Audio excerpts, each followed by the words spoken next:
Image copyright Neadress University of Dundee Image caption Images captured by the University of Dundee satellite receiving station show the scale of the storm. A clear-up is underway in parts of Scotland after the remnants of Hurricane Ophelia damaged buildings and brought down trees overnight. Met Office yellow warnings had been issued for much of southern, central and eastern Scotland after wind speeds hit 76 miles per hour in some areas on Monday. Trees have been blown down, blocking roads and causing disruption to some rail services. Part of a tenement block in Glasgow collapsed on Tuesday morning. No one was injured in the incident at the block in Albert Road, Crosshill, which had previously been earmarked for partial demolition. Image caption Part of a building collapsed in Glasgow. Around 1,100 southwest homes were without power on Tuesday morning. During the height of the storm on Monday evening, high winds saw roofs being blown off buildings in Castle Douglas and Dumfries. Scaffolding was also brought down in Kirkcudbright and dozens of trees were blown down. The worst of the conditions in Dumfries and Galloway appeared to pass on Monday night. However, motorists were urged to take extra care during Tuesday's morning rush hour as the storm moved across parts of the rest of the country. Image copyright Police Scotland Image caption The Scout Hut in Castle Douglas lost its roof in the high winds on Monday. High wind warnings were in place on the Erskine, Clackmannanshire, Tay and Friarton bridges and on the new Queen's Ferry crossing. Ferry sailings between Kenryan and Northern Ireland were subject to major disruption due to the weather, said PO Ferries. Meanwhile, ScotRail said the line at Markench had been blocked after a freight train hit a fallen tree, causing severe disruption to services throughout Fife.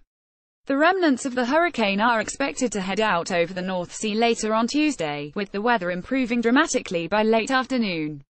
Image caption Originally a hurricane, Ophelia weakened on its path across the Atlantic Ocean. Ireland suffered the worst of the storm on Monday, with 2 men and a woman killed as winds of almost 100 miles per hour caused widespread disruption.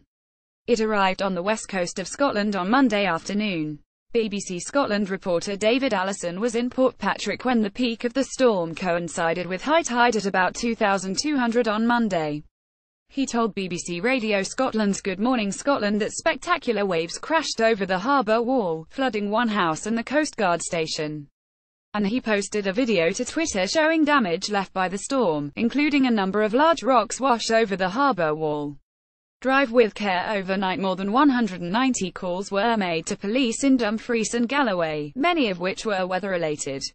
In particular, calls relating to fallen trees blocking roads were prevalent, and at this stage there are still a number of minor roads affected by fallen trees and branches, from Langham and Moffat in the east of the region through to Stranraer and Portpatrick in the west, a Police Scotland spokesman said. At this time all major routes through the region are open. Police Scotland urge those heading out to work or on other business to still drive with care. He said no one had been injured during the storm, and he added a number of homes in the region have remained without power overnight and efforts are underway to bring power back to those affected. In this regard, communities are asked to check on those who might be described as vulnerable neighbours and, where safe to do so, to check on the welfare. Image caption The Coast Guard station in Portpatrick was flooded as the storm hit the southwest of the country. BBC Scotland weather forecaster Gillian Smart said southeast and central Scotland would be worst affected on Tuesday morning, with winds likely to reach between 5,000 and 60 miles per hour in many areas and occasional gusts as strong as 70 miles per hour. She added conditions will improve slowly through the day, and by the end of the afternoon winds will be much lighter and most places will be dry. So your commute home will be a much more pleasant experience than your journey to work this morning. Are you affected by Hurricane Ophelia? Email your stories and pictures to haveyoursaye@bbc.co.uk. Please do not put yourself in any danger to take images and please heed all safety warnings.